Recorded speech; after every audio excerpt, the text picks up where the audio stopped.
Hi hello ನಮಸ್ತೆ welcome to my YouTube channel. ಇವತ್ತಿನ ಈ ಒಂದು ವಿಡಿಯೋದಲ್ಲಿ ನಾನು ಜಾಬ್ ಅಪ್ಡೇಟನ್ನು ಕೊಡ್ತಾ ಇದ್ದೀನಿ. ಸೊ ಹಾಗೆಲ್ಲ ಅಪ್ಲೈ ಮಾಡಬೇಕು ಮತ್ತು ಇದಕ್ಕೆ ಏನೋ ಕ್ವಾಲಿಫಿಕೇಷನ್ ಬೇಕು ಅನ್ನೋದ್ರ ಬಗ್ಗೆ ಹೇಳ್ತೀನಿ.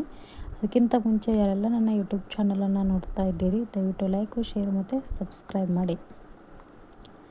ಇದು ಒಂದು ಜಾಬ್ ಬಂದುಬಿಟ್ಟು CISF ಒಳಗೆ ಟೋಟಲ್ ಪೋಸ್ಟಸ್ ಬಂದುಬಿಟ್ಟು 1161 ವೇಕೆನ್ಸೀಸ್ ಖಾಲಿ ಇದ್ದಾವೆ. ಆಮೇಲೆ ಈ ಒಂದು ಪೋಸ್ಟಿಗೆ ನಮ್ಮದು ಎಜುಕೇಷನ್ ಕ್ವಾಲಿಫಿಕೇಷನ್ ಏನು ಬೇಕಂತಂದ್ರೆ 10th ಮುಗಿದಿರಬೇಕು. ಸೊ ಯಾವುದೋ ರೆಕಗ್ನೈಸೇಷನ್ ಬೋರ್ಡ್ ಅಥವಾ ಯೂನಿವರ್ಸಿಟಿಲಿಂದ ಆಗಿರಬೇಕು.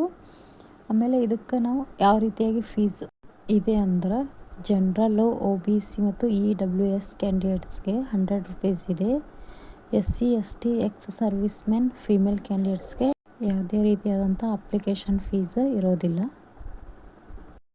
ಈ ಒಂದು ಜಾಬ್ಗೆ ಏಜ್ ಲಿಮಿಟ್ ಎಷ್ಟಿದೆ ಅಂತಂದ್ರೆ ಮಿನಿಮಮ್ಮು 18 ಏಜ್ ಕಂಪ್ಲೀಟ್ ಆಗಿರಬೇಕು ಮತ್ತು ಮ್ಯಾಕ್ಸಿಮಮ್ ಏನದ 23 ವರ್ಷ ಆಗಿರಬೇಕು. ಅದಕ್ಕಿಂತ ಜಾಸ್ತಿ ಆದರೆ ಇದಕ್ಕೆ ಅಪ್ಲೈ ಮಾಡಲಿಕ್ಕೆ ಬರೋದಿಲ್ಲ. ಸೊ ಇದಕ್ಕೆ ಬೇರೆ ಸ್ಯಾಲ್ರಿ ಡೀಟೇಲ್ಸ್ ಬಂದುಬಿಟ್ಟು ಕಾನ್ಸ್ಟೇಬಲ್ ಅಥವಾ ಟ್ರೇಡ್ಸ್ಮೆನ್ಗೆ ಮಂತ್ಲಿ 21,700ರಿಂದ 69,100ವರೆಗೆ ಇದೆ.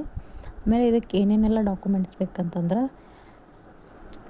10th class marks card, date of birth proof, ಆಮೇಲೆ computer certificate, caste and income, ಆಮೇಲೆ ರೀಸೆಂಟ್ ಫೋಟೋ ಆ್ಯಂಡ್ ಸಿಗ್ನೇಚರು ಇಷ್ಟೆಲ್ಲ ಡಾಕ್ಯುಮೆಂಟ್ಸ್ ಬೇಕಿದಕ್ಕೆ.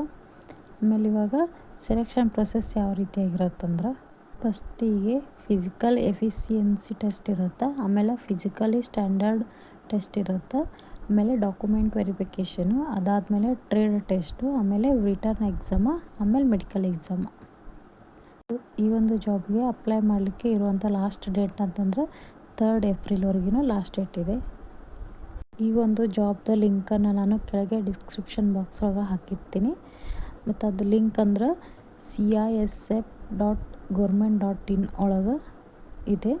ಸೊ ಇದೇ ರೀತಿ ಜಾಬ್ ಅಪ್ಡೇಟ್ಗಾಗಿ ನಮ್ಮ ಚಾನಲನ್ನು ಸಬ್ಸ್ಕ್ರೈಬ್ ಮಾಡಿ. Thank you.